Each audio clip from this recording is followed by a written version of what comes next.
Selamat pagi saudara, Shalom. Puji Tuhan jika pagi hari ini kita dapat berkumpul bersama-sama. Saya kembali mengingatkan firman Tuhan adalah salah satu anugerah Allah buat hidup kita masing-masing.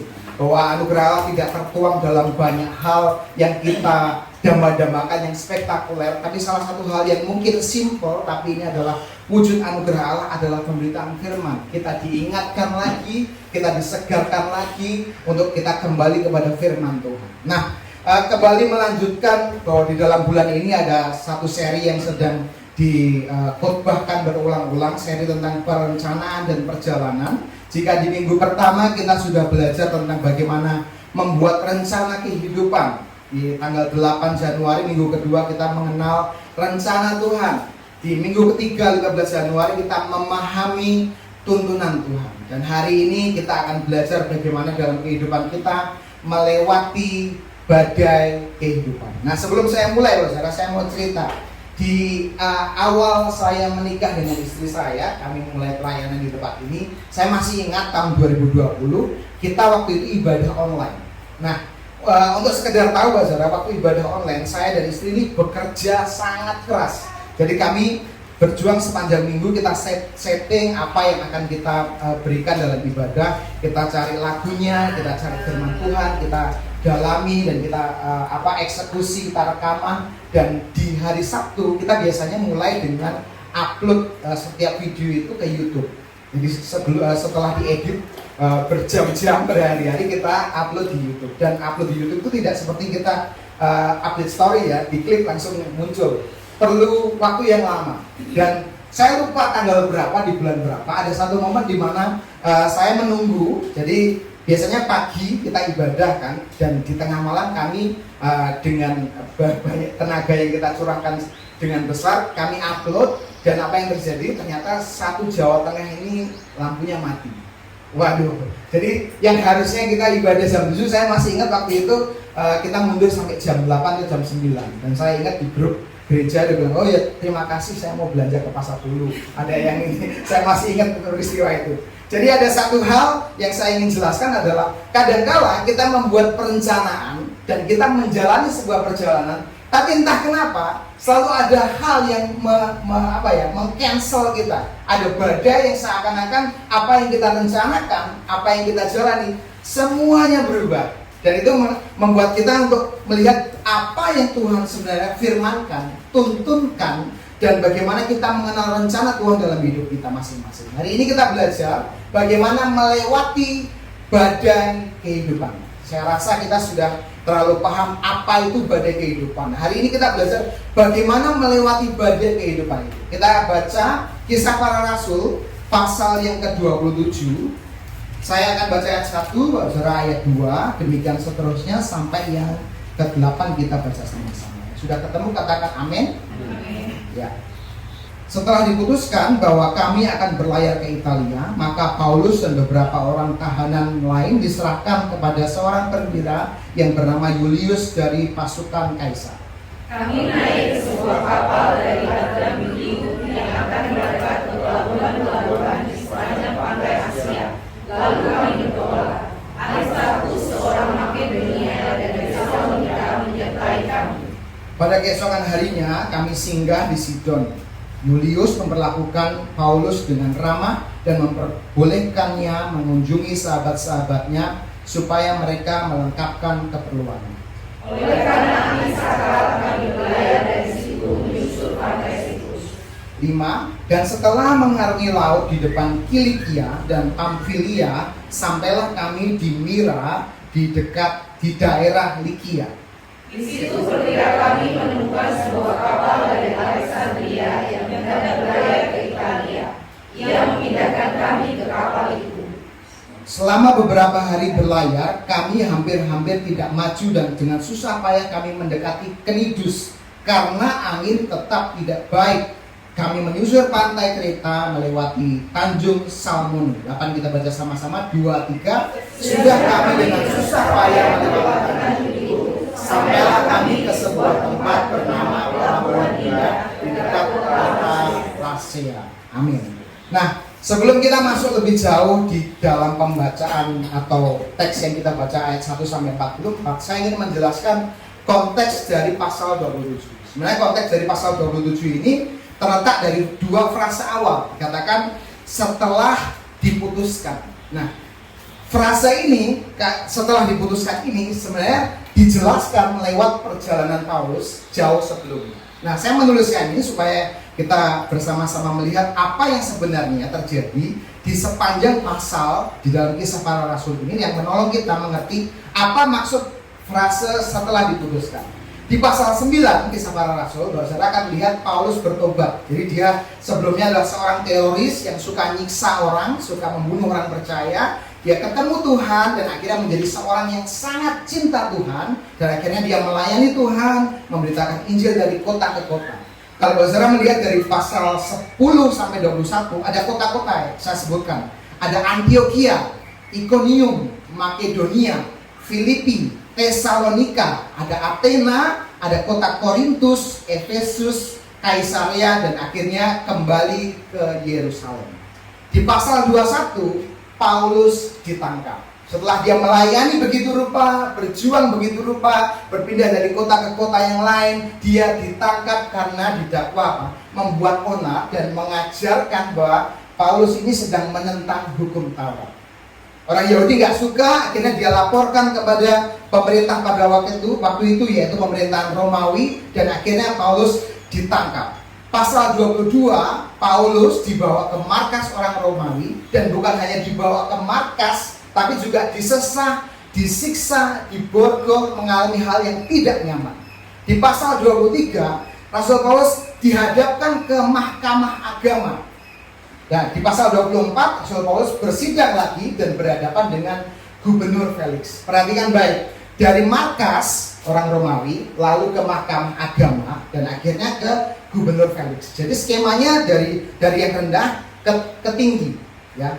Nah, sekarang setelah dari Gubernur Felix itu masuk ke Gubernur Festus, dan jeda antara pasal 24 dan 25 itu bukan 1 hari, 2 tahun. Jadi Rasul Paulus ini sedang mengalami masa tahanan dan dibiarkan selama 2 tahun, dan sampai berganti gubernur, dari Gubernur Felix berganti ke Gubernur Festus. Saudara bisa lihat di pasal 24-25 mendalami pasal itu akan menemukan keterangan itu. Dan setelah dia dihadapkan ke gubernur, Rasul Paulus ini bilang, saya harus bertemu dengan kaisar. Di atasnya gubernur ada kaisar. Dan kebetulan pada waktu Gubernur Festus ini menjabat, Kaisar Agripa ini melakukan kunjungan pemerintahan ke daerah dari Gubernur Festus dan bertemu dengan Rasul Paulus. Rasul Paulus melakukan pembelaannya, apa yang dia lakukan, apa yang dia alami, dia bersaksi begitu rupa, bagaimana dia menjadi seorang teroris dan akhirnya cinta Tuhan, dan dia melayani begitu rupa, akhirnya dia ditangkap, dan apa yang dialami semuanya diceritakan, sampai-sampai Kaisar Agripa itu bilang, hampir saja saya menjadi seorang Kristen karena ceritanya. Dan hal yang mengejutkan terjadi di ayat terakhir dari pasal 26. Saya bacakan ayat 26, ayat terakhir.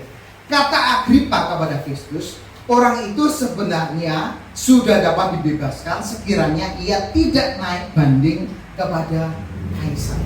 Setelah perjuangan panjangnya, ada ditangkap ke markas mahkamah agama, Gubernur Felix pindah 2 tahun sampai ganti gubernur ke Kaisar Agripa. Perjuangan itu sia-sia. Dia tetap ditahan, dan frase yang kita baca dari ayat pertama tadi, setelah diputuskan, dan dia diputuskan menjadi orang yang bersalah. Sebuah perjalanan yang sangat mengejutkan. Apa yang dialami Rasul Paulus ini? Dia berjuang begitu rupa, dia mengalami hal yang begitu rupa, semuanya seakan-akan berat dan tidak ada hasilnya. Dia mengalami badai dalam kehidupannya. Dan kalau kita masuk di pasal 27, kita nanti melihat sampai ayat 44, akhir dari pasal ini, Rasul Paulus juga mengalami badai. Badainya tidak berhenti, tapi berlanjut. Badai yang sesungguhnya dialami di pasal 27.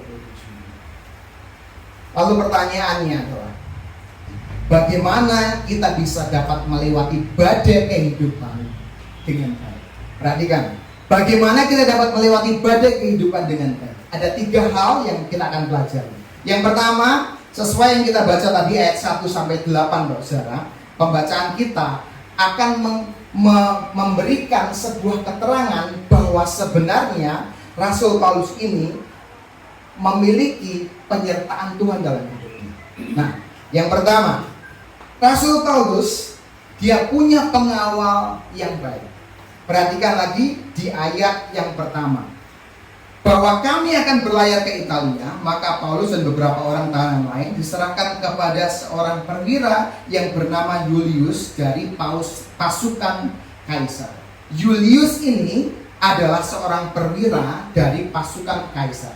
Di dalam terjemahan yang lain ini memberikan keterangan yang jauh lebih dalam. Jadi Julius ini bukan hanya sekedar perwira, dia pasukan khusus yang dididik, ditempa oleh pemerintahan Agustus untuk menjadi seorang perwira prajurit yang sangat amat terlatih. Jadi Julius ini bukan hanya perwira biasa, tapi perwira yang luar biasa, dan dia ditugaskan menjadi pengawal di dalam masa perjalanan Rasul Paulus dari tempat dia di penjara menuju ke Roma. Lalu bagian mananya yang baik? Pengawal ini adalah pengawal yang baik. Lalu baik bagi Rasul Paulus yang mana? Kalau saudara membaca ayat yang ketiga, ada keterangan yang baik di ayat itu. Julius memperlakukan Paulus dengan ramah. Pengawal ini memperlakukan tahanannya, hukumannya dengan ramah. Jadi saya membuat satu frase yang mungkin membuat kita mengerti bersama-sama. Julius ini adalah good bodyguard, pengawal yang baik. Memang Rasul Paulus adalah seorang hukuman yang sedang ditawan, tapi entah kenapa Tuhan menempatkan Julius untuk menjadi bodyguard bagi seorang Rasul Paulus. Itu satu. Yang kedua, Rasul Paulus mengalami penyertaan Tuhan dalam hal apa? Ayat 2, perhatikan baik dari teks yang kita baca tadi. Saya bacakan. Kami naik ke sebuah kapal dari Adramitium yang akan berangkat ke pelabuhan-pelabuhan di sepanjang pantai Asia. Lalu kami bertolak. Aristarchus, seorang Makedonia dari Tesalonika, menyertai kami. Jadi Rasul Paulus tidak sendirian. Ada siapa? Aristarchus. Jadi Rasul Paulus ini tidak ditawan sendirian. Dia nggak gabut, dia nggak bingung cari teman ngobrol. Ada temannya, Aristarchus, dia menyertai kami. Perhatikan frase terakhir dari ayat ini, menyertai kami. Kata ganti subjeknya adalah kami. Ini menerangkan apa, saudara? Penulis surat ini Aristarchus dan juga Rasul Paulus. Ada 3 orang. Siapa yang dimaksud dengan kami? Rasul Paulus, Aristarchus, sang penulis surat yaitu Lukas. Ada 3 orang bersama Rasul Paulus. 2 orang, jumlahnya 3 dengan Rasul Paulus. Ada Lukas dan juga Aristarchus. Seberat apapun perjalanan, kalau kita punya teman akan terasa ringan. Kita punya teman ngobrol, bisa bercanda, kita bisa bikin jokes yang receh-receh gitu kan. Nggak kerasa perjalanannya meskipun berat, mungkin lapar, kita bisa berbagi makanan, berbagi minuman. Semuanya terasa enak karena ada teman yang baik. Kalau kita mundur, kalau saudara mendapati bahwa Lukas dan Aristarchus juga menyertai perjalanan Paulus dalam pelayanannya. Kali ini juga sama. Ada teman yang baik yang menyertai Rasul Paulus dalam masa-masa dia harus dibuang ke Roma. Yang ketiga, saya minta tolong satu orang bacakan ayat yang ke-6 sekali lagi. Di situ perwira kami menemukan sebuah kapal dari Alexandria yang hendak berlayar ke Italia. Ia memindahkan kami ke kapal itu. Ya, ia memindahkan kami ke kapal itu. Kapal pertamanya nggak bisa berangkat, pindah kapal, dan saudara, kapal yang baru ini meskipun nanti akan mengalami karam dan dia terombang-ambing di laut, kapal ini bukan kapal biasa. Kapal ini kapal kargo yang punya muatannya adalah gandum. Saudara bisa lihat keterangan itu di ayat 35 sampai 38. Ternyata kapal ini memuat makanan gandum. Jadi saya boleh bilang bahwa kapal ini kapal yang memuat makanan, jadi mereka nggak bingung makan. Berarti kan 3 hal ini, bahwa Rasul Paulus dalam perjalanannya ke Roma, dia punya pengawal yang baik, punya teman yang baik, punya kapal yang baik. Meskipun dia seorang tawanan, meskipun dia seorang hukuman, tapi entah kenapa Tuhan menyertai Rasul Paulus dengan hal-hal yang mungkin sangat ringan, hal-hal yang detail yang mungkin tidak dicermati oleh orang lain. Rasul Paulus mengalami penyertaan Tuhan. Di dalam hidup kita, seringkali kita mendambakan hal-hal yang besar, hal yang spektakuler. Penyertaan Tuhan itu harusnya mujizat luar biasa yang tidak pernah saya dapati sebelumnya, dan itu harusnya mencengangkan. Seringkali kita mendambakan hal-hal yang hebat-hebat, tapi kita lupa memperhatikan yang detail dan hal yang kecil-kecil. Apa hal yang besar dari peristiwa Rasul Paulus ini? Harusnya badainya reda.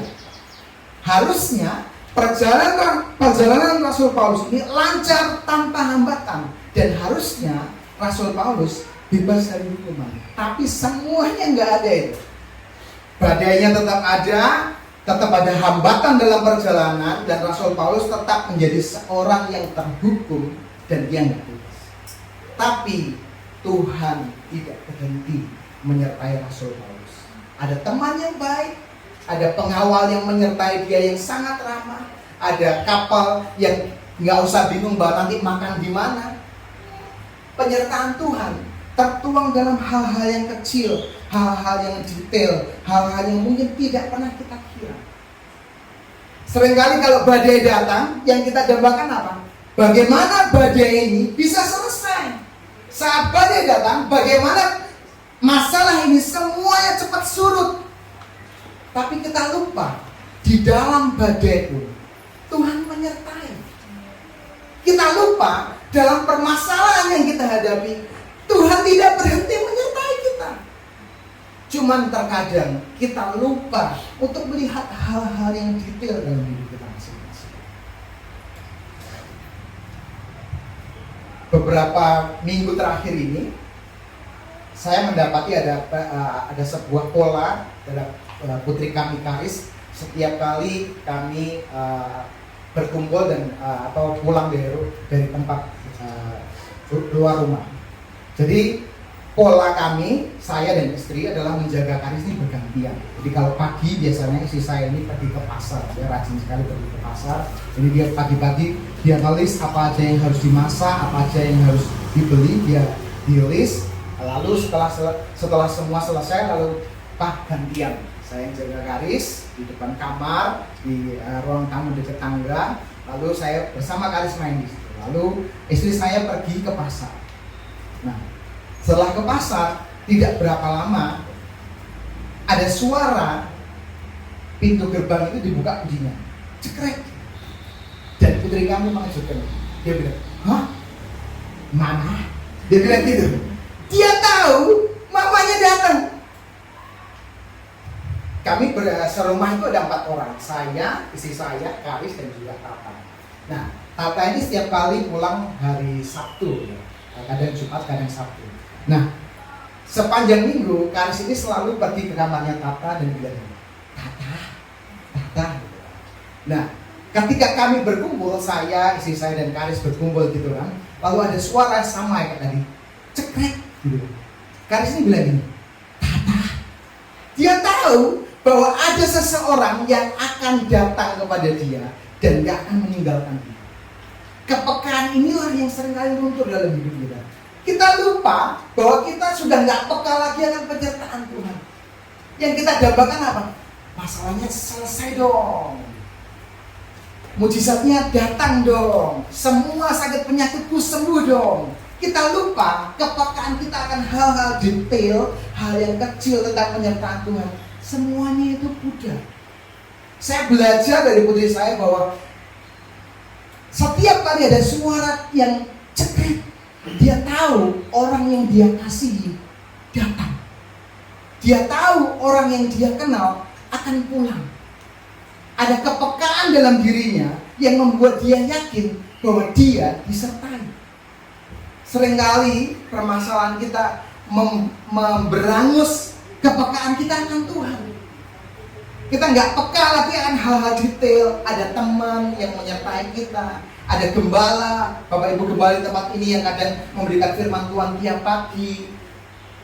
Semuanya itu biasa saja. Semuanya itu ya minggu ke gereja ketemu pulang ya sudah, melupakan itu lagi. Kita lupa hal-hal yang detail yang Tuhan tempatkan dengan sengaja sebagai tanda kita disertai. Bagaimana kita bisa melewati badai kehidupan dengan baik? Menyadari penyertaan Tuhan dalam hidup kita, memperhatikan hal yang kecil. Tuhan hadir dalam perkara-perkara yang detail dan kecil, bukan hanya hal yang besar. Biarlah itu menjadi kedaulatan Tuhan, menyelesaikan, selesai nggak selesai biarlah Tuhan. Tapi ini yang harus kita ingat bersama-sama. Kita harus sadar Tuhan beserta kita. Tuhan tidak meninggalkan kita. Inilah yang membuat kita tenang dalam masa badai yang Tuhan izinkan. Ini hal yang pertama, menyadari penyertaan Tuhan dalam hidup kita.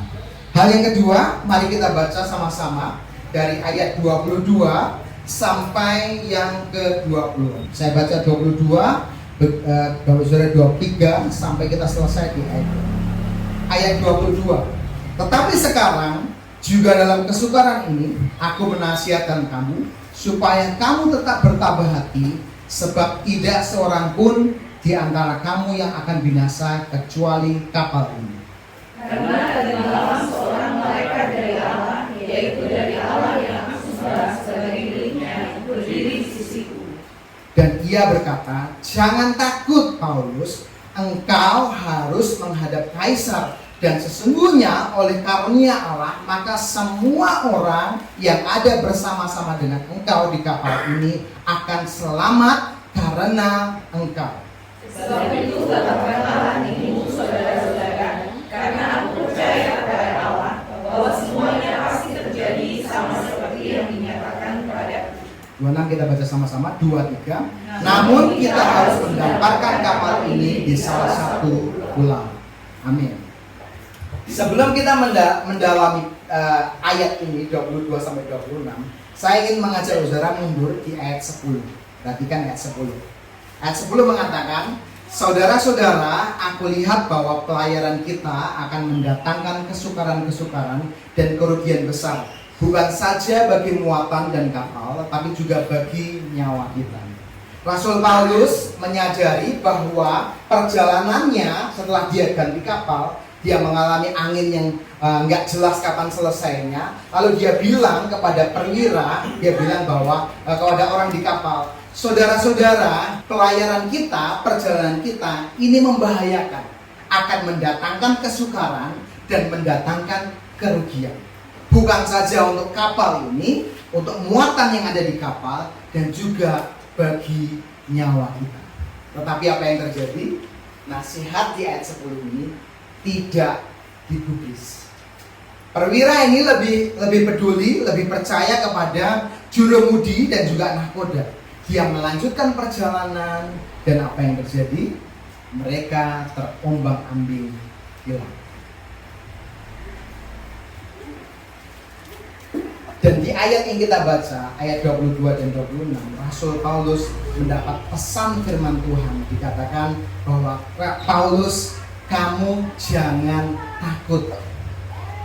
Lalu Rasul Paulus juga akhirnya memberanikan diri. Dia bilang kepada orang di kapal, hai guys, teman-teman semua, jangan patah semangat, jangan putus asa. Kita semua pasti selamat. kita nggak akan mati.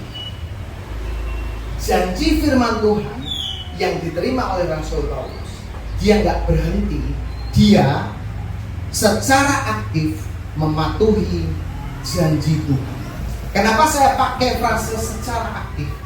Perhatikan ayat yang tadi saya bacakan di ayat 10. Dia punya nasihat, tidak digubris, dia dapat pesan firman Tuhan. Rasul Paulus bisa saja bilang gini, sekarang mulai, yo Ben, mau kapal ini kemana terserah, gak usah aku nasihatin lagi, gak usah bilang jangan patah semangat, jangan nyerah, jangan putus asa, gak usah lah, capek aku ngomong gitu. Aku tahu ini pasti selamat. Minggu lalu kita diajari bahwa itu adalah fatalis. Kita tahu rencana Tuhan dan kita menjadi fatalis dengan cara apa? Pasif dan pesimis. Udahlah, terserah sakarmu. Rasul Paulus, dia sudah memberi nasihat, dia sudah ngasih sesuatu yang benar, tapi nggak diterima. Rasul Paulus nggak berhenti. Dia tetap menguatkan orang-orang di kapal. Dia nggak bilang bahwa wes wong-wong yang di kandang begitu sulit orang-orang ini, biarkan saja. Nanti dibilangin ngeyel, tak meneng wae, aku diam saja, toh nanti selamat. Firman Tuhan tadi bilang gitu, semuanya akan selamat, aku diam aja, pasti selamat. Rasul Paulus nggak fatalis, dia tidak apatis, dia tidak diam saja. Dia tetap datang kepada orang-orang di kapal. Teman-teman, jangan patah semangat, jangan putus asa, kita semua pasti selamat. Kapal ini memang gak jelas akan kemana, tapi gak ada nyawa yang hilang. Kita gak akan mati. Rasul Paulus secara aktif mematuhi janji Tuhan. Seringkali badai dalam hidup kita membuat kita jadi pasif. Kita tahu bahwa Yeremia 29 ayat 11, rancangan Tuhan itu baik. Oke, aku tak tidur aja. Terserah, pasti Tuhan memberikan hal yang baik. Karena rencana Tuhan kan baik. Diam aja, tak malas-malasan saja. Kan Tuhan rencananya baik. Janji Tuhan, ya dan amin katanya. Aku diam aja lah. Itu fatalis. Tapi hari ini kita melihat teks ini, bahwa Rasul Paulus tidak menjadi fatalis, tidak menjadi pasif, tidak menjadi apatis. Dia tahu Tuhan menyelamatkan dan dia melakukan apa yang menjadi bagiannya. Orang-orang di situ sedang bingung, ini gimana, ini sudah berhari-hari terombang-ambing, nggak jelas kemana arahnya, kita mau kemana tujuannya, mau ke sana tapi nggak nyampe-nyampe, kita ada di tengah badai, di tengah lautan, ujungnya mana kita nggak tahu. Tapi Rasul Paulus menguatkan teman-temannya, menguatkan orang-orang di kapal, bahwa jangan patah semangat, jangan putus asa. Janji Tuhan harusnya nggak bikin kita pasif. Janji Tuhan harusnya membuat kita semakin aktif. Saya ceritakan dari sisi saya sebagai pelayan Tuhan. Saya tahu Sang Gembala Agung, Kristus Yesus. Gembala Agung kita, Kristus Yesus. Saya bisa menjadi fatalis, apatis, dan pesimis. Ya, terserahlah jemaat, terserah. Kan ada Gembala Agung. Aku tak duduk diam aja di rumah. Aku belajar sendiri dengan firman Tuhan sendiri. Gak usah bagikan firman Tuhan, gak usah pelayanan, diam aja. Tuhan pasti selamatkan kok. Tuhan pasti pedulikan. Itu namanya pasif dalam mematuhi janji.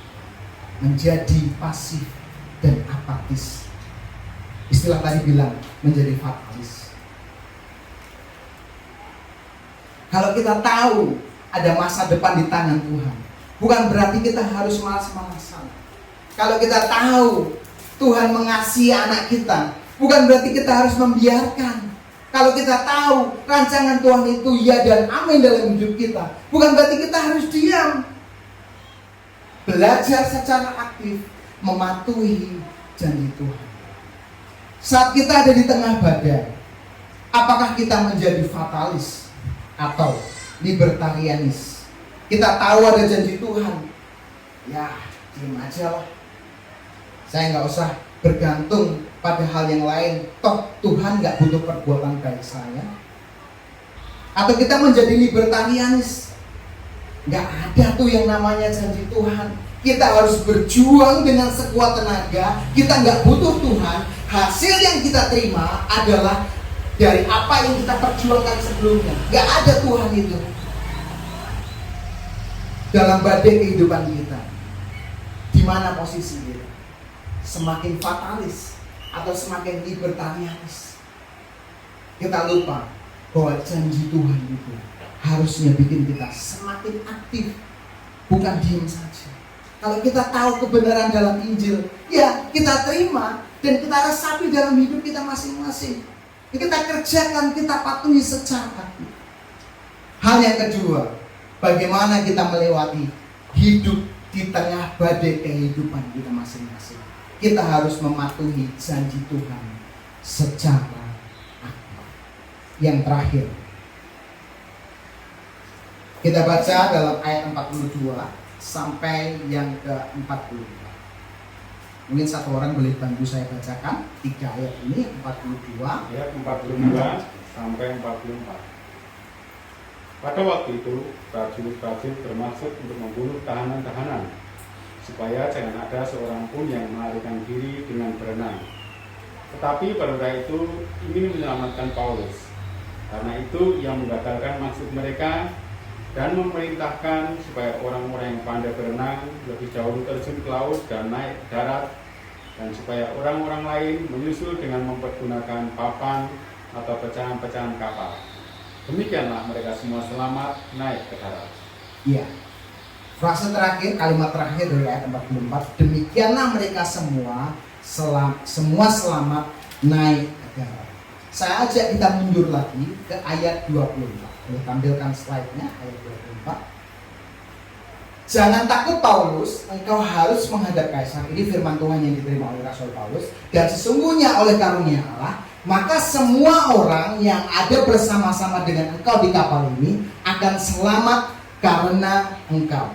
Perhatikan ending yang kita baca di ayat 44 tadi. Demikianlah mereka semuanya selamat naik ke darat.